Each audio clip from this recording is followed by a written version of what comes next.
تبارك الذي بيده الملك وهو على كل شيء قدير الذي خلق الموت والحياة ليبلوكم أيكم أحسن عملا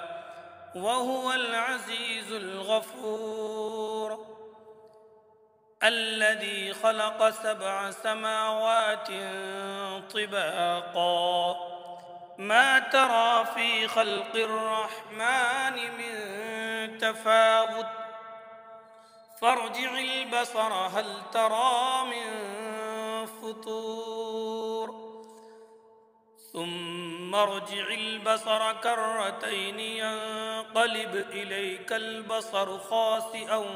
وهو حسير ولقد زينا السماء الدنيا بمصابيح وجعلناها رجوما للشياطين وأعتدنا لهم عذاب السعير وللذين كفروا بربهم عذاب جهنم وبئس المصير إذا ألقوا فيها سمعوا لها شهيقا وهي تفور تكاد تميز من الغيظ كلما ألقي فيها فوج سألهم خزنتها ألم يأتكم نذير قالوا بلى قد جاءنا نذير فكذبنا وقلنا ما نزل الله من شيء إن أنتم إلا في ضلال كبير وقالوا لو كنا نسمع أو نعقل ما كنا في أصحاب السعير فاعترفوا بذنبهم فسحقا لأصحاب السعير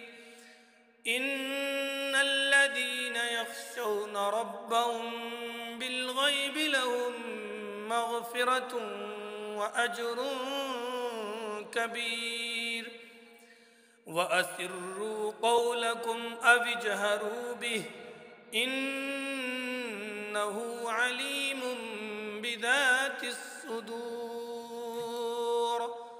ألا يعلم من خلق وهو اللطيف الخبير هو الذي جعل لكم الأرض ذلولا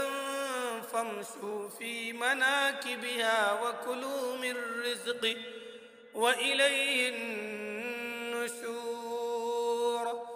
أأمنتم من في السماء أن يخسف بكم الأرض فإذا هي تمور أم أمنتم من في السماء أن يرسل عليكم حاصبا فستعلمون كيف نذير ولقد كذب الذين من قبلهم فكيف كان نكير أولم يروا إلى الطير فوقهم صافات ويقبضن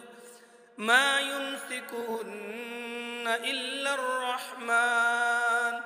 إنه بكل شيء بصير أمن هذا الذي هو جند لكم ينصركم من دون الرحمن إن الكافرون إلا في غرور أمن هذا الذي يرزقكم إن أمسك رزقه بل لجوا في عتو ونفور أفمن يمشي مكبا على وجهه أهدى أمن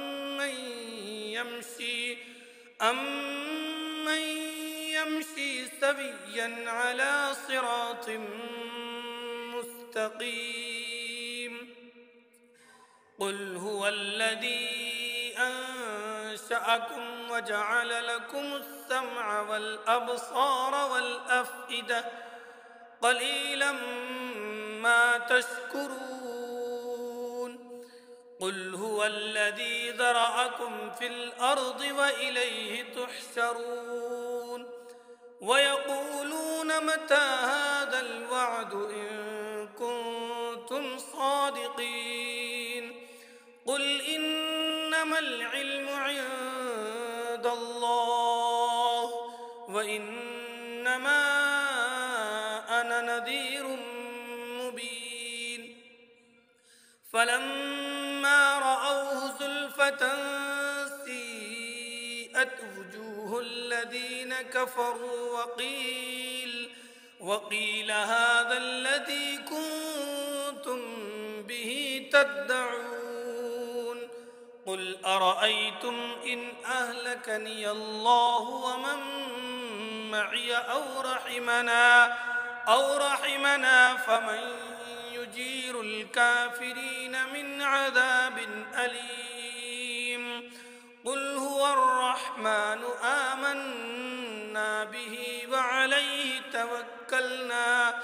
فستعلمون من هو في ضلال مبين. قل أرأيتم إن أصبح ماؤكم غورا فمن يأتيكم بماء